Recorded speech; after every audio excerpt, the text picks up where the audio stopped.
El Señor esté con ustedes. Lectura del Santo Evangelio según San Mateo. En aquel tiempo dijo Jesús a sus discípulos: tengan cuidado de no practicar las buenas obras delante de los hombres para ser vistos por ellos. De lo contrario, no tendrán recompensa del Padre de ustedes que está en el cielo. Por tanto, cuando hagas limosna, no vayas tocando la trompeta por delante, como hacen los hipócritas en las sinagogas y por las calles, con el fin de ser honrados por los hombres. Les aseguro que ya han recibido su recompensa.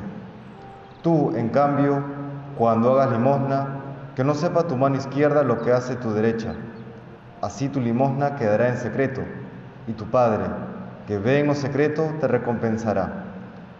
Cuando ustedes oren, no sean como los hipócritas, a quienes les gusta rezar de pie en las sinagogas y en las esquinas de las plazas, para que los vea la gente.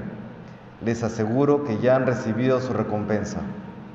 Tú, en cambio, cuando vayas a orar, entra en tu habitación, cierra la puerta y ora a tu Padre que está en lo secreto, y tu Padre que ve en lo secreto te recompensará. Cuando ayunen, no pongan cara triste como los hipócritas que desfiguran su cara para hacer ver a la gente que ayunan. Les aseguro que ya han recibido su recompensa. Tú, en cambio, cuando ayunes, perfúmate la cabeza y lávate la cara, para que tu ayuno lo note no la gente, sino tu Padre que está en lo secreto, y tu Padre que ve en lo secreto te recompensará. Palabra del Señor. Gloria a ti, Señor. Iniciamos con este miércoles de ceniza el tiempo de la Cuaresma, y creo que es común que el tiempo de Cuaresma tenga este tono, por supuesto penitencial, a que nos invita el Señor, pero junto con el tono penitencial como cierto tedio, ¿no? Como cierto, un año más, la Cuaresma, ¿no? Que creo que todos, si pudiésemos elegir, nos iríamos directamente a la Pascua, ¿no? Somos más como de celebraciones que de preparaciones, ¿no?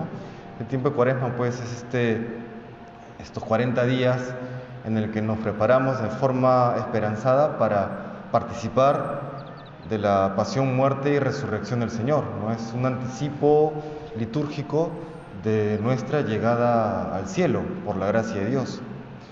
Y por eso, más que un tono como de tedio, de andar apesadumbrados en esta Cuaresma, porque claro, uno dice, tengo que privarme de algunas cosas agradables, de algunas cosas placenteras, y ¿a quién le gusta eso, no? Pero en el fondo es todo lo contrario. No, esto primero es solamente la superficie. Si vamos más profundamente, la realidad es lo opuesto, porque el tiempo de Cuaresma es un tiempo de conversión, y el tiempo de conversión es el erradicar de nuestras vidas el pecado, el tomar distancia absoluta, Dios mediante, del pecado mortal y del venial, para acercarnos a Dios. Y recordemos que el pecado es fuente de sufrimiento, ¿no? Todo el sufrimiento real, aquel que mata, aquel que destruye, ¿no? Ese sufrimiento es fruto del pecado. Hay ciertos sufrimientos que son que vienen, digamos, vinculados a actos de amor y lo propio de la vida humana, ¿no?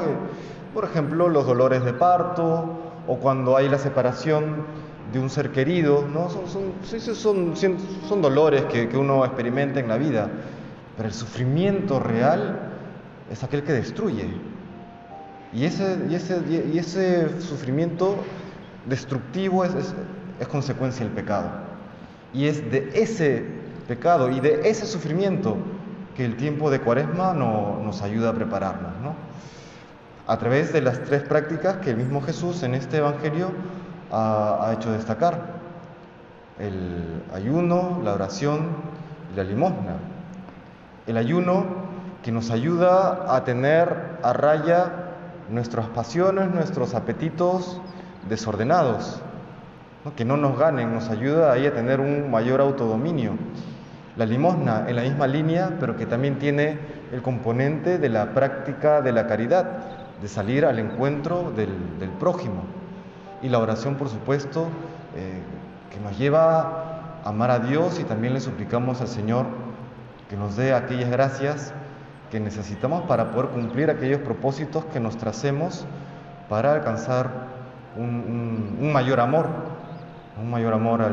al Señor y un desapego necesario de aquello que aunque lícito, ¿no? que puede ser lícito, que porque está desordenado, pues no me conviene, ¿no?